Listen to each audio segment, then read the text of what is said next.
भूतिया पेड़ की कहानी। यह कहानी एक छोटे से गांव की है जहां लोग रात के वक्त अपने घरों से बाहर नहीं निकलते थे। गांव के बाहर एक बहुत पुराना और अजीब सा पेड़ खड़ा था जिसका तना बहुत मोटा और शाखाएं बहुत घनी थीं। गांव वालों का कहना था कि वह पेड़ कभी नहीं मरता और उसमें कोई ना कोई रहस्य छिपा है। हर कोई उस पेड़ से डरता था, लेकिन कोई भी यह नहीं जानता था कि उसके पास क्या राज छुपा है। गांव में एक लड़का था जिसका नाम अर्जुन था। अर्जुन को हमेशा रहस्यों की खोज रहती थी। वह जानता था कि गांव वाले उस पेड़ से डरते हैं, लेकिन उसने कभी उस पेड़ के पास जाकर खुद कुछ नहीं देखा था। एक दिन अर्जुन ने ठान लिया कि वह उस पेड़ के बारे में सब कुछ जानेगा। वह रात के वक्त पेड़ के पास जाएगा, क्योंकि दिन में तो सब लोग आते जाते रहते थे और कुछ खास नहीं दिखाई देता था। रात के करीब 9 बजे अर्जुन ने अपने दोस्तों से कहा कि वह पेड़ के पास जा रहा है और उसने उन्हें यह भी चेतावनी दी कि अगर वह कुछ भी अजीब महसूस करे तो वह तुरंत वापस लौट आएगा। अर्जुन का दिल थोड़ा डर से धड़क रहा था, लेकिन उसकी जिज्ञासा उसे आगे बढ़ने के लिए मजबूर कर रही थी। वह धीरे धीरे उस पुराने पेड़ के पास पहुंचा। जैसे ही वह पेड़ के पास पहुंचा, उसकी सांसें थम सी गईं। पेड़ की शाखाएं जैसे इंसानी हाथों की तरह हिलने लगी। अर्जुन ने महसूस किया कि हवा में एक अजीब सी खामोशी थी। उसका दिल तेजी से धड़कने लगा। उसने पेड़ के तने को छुआ और अचानक एक तेज आवाज आई, तुम यहां क्यों आए हो?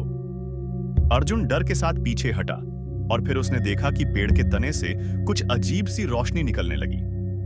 रोशनी धीरे धीरे तेज होती गई और अर्जुन ने देखा कि पेड़ के नीचे एक पुराना दरवाजा दिखाई दे रहा था। दरवाजे के पास एक खौफनाक सी छाया खड़ी थी जो अर्जुन की ओर देख रही थी। अर्जुन को समझ में नहीं आया कि क्या करना चाहिए। उसकी शंका और डर बढ़ता गया, लेकिन फिर भी उसने साहस जुटाया और दरवाजे की ओर बढ़ा। जैसे ही अर्जुन दरवाजे के पास पहुंचा, उसने देखा कि वहां एक औरत खड़ी थी। उसकी आंखें बहुत कटीली और गहरी थीं, जैसे वह सदियों से किसी यातना में जी रही हो। औरत ने उसकी ओर देखा और धीमी आवाज में बोली, तुमने यहां क्यों कदम रखा? अर्जुन घबराया हुआ था, लेकिन उसने जवाब दिया, मैं सिर्फ जानना चाहता हूं कि इस पेड़ के पास कौन है और यहां क्यों डराया जाता है। औरत ने एक लंबी सांस ली और बोली, यह पेड़ सिर्फ एक पेड़ नहीं है, यह एक आत्मा का घर है जो यहां सदियों से फंसी हुई है। मैं वह आत्मा हूं, मेरा नाम लता है। अर्जुन के मन में और भी सवाल उठने लगे, लेकिन उससे पहले ही लता ने अपनी कहानी सुनानी शुरू कर दी। लता ने कहा, मैं गांव की एक लड़की थी। कई साल पहले गांव के लोग मुझे धोखा देकर मेरे प्रेमी को मुझसे छीन ले गए थे। उस दिन से मेरी आत्मा इस पेड़ में बंद हो गई। मैंने मौत को खुद चुना था, लेकिन अब मैं इस पेड़ में पूरी तरह फंसी हुई। मैं उस दिन के बाद से उन लोगों से बदला लेना चाहती थी जो मुझे दुखी करके चले गए। अर्जुन ने डरते हुए पूछा, लेकिन आप यहाँ क्यों हैं? क्या आप सबको मार डालेंगे? लता ने सिर झुकाकर कहा, नहीं, मैं किसी को मार नहीं चाहती, लेकिन यह पेड़ मुझे अपनी जगह से कहीं जाने नहीं देता। अगर तुम मेरी मदद कर सको तो मैं इस जगह से मुक्त हो सकती हूं। अर्जुन को एक विचार आया।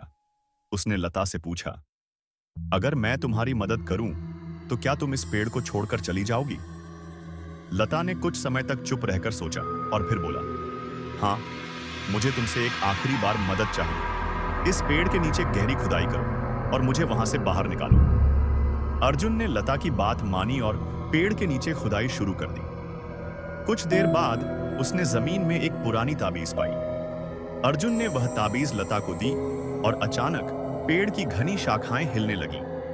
ताबीज की रोशनी बहुत तेज हो गई और लता की आत्मा ने एक गहरी सांस ली। अर्जुन के सामने एक हल्की सी धुंध सी उठी और लता की आत्मा धीरे धीरे वहां से गायब हो गई। वह पूरी तरह से शांत हो गई थी। पेड़ के आसपास की हवा हल्की और शांति से भर गई। अर्जुन ने राहत की सांस ली और लौटते वक्त सोचा कि इस पेड़ की कहानी अब समाप्त हो चुकी थी और गांव वाले अब कभी उस पेड़ से नहीं डरेंगे। वह घर लौट आया, लेकिन अब उस पेड़ के पास कोई नहीं जाता और अर्जुन की कहानी गांव में एक चेतावनी बनकर रह गई।